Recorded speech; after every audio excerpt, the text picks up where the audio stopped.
Hi mga kakay! So for today's video, manana na po tag-ukay-ukay nga bags diri sa May Davao. So diri siya may San Pedro na punta nga say. Actually, permiti medyo ko diri sa may San Pedro no kay murag feel jud nako sila jud ang pinaka nindot og display nga mga ukay-ukay bags ug barato. Yes. Kani o Paul Frank ang iyang brand. Karon ako balo nga na leather nga mga bags ang Paul Frank. Pero nice kay siya and 350 ang iyang price, gold pa kayo mga design.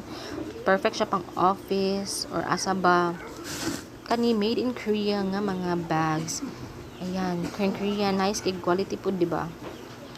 Same ani, mga kakaiba og design. Shoulder bag made in Korea. Tapos kani sling bag, Korea gyapon siya. Cute kaayo, looks new pa siya, 250 ang baligya ni Suki. Goods kay siya oh. Tapos nice kay siya og zipper. Yan, di ba? Yan. Tapos gani siya kay wala lang siya sling. Cute kay siya, pang wallet naman ni siya. O yun, di naman kasi mo cellphone. Jessie ang iyahang brand. Ayan.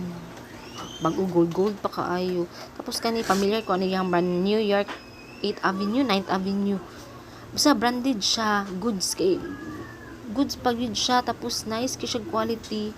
Yung material same ani o dili siya known nga brand ba na siya brand dili known pero makita yun nimo nga good quality siya, nice og materials, tapos ang zipper yan, lami kay siya tela smooth. Tapos kani Korean kilikili bag pang aesthetic, pang uso sa mga batan aesthetic nga sling bag.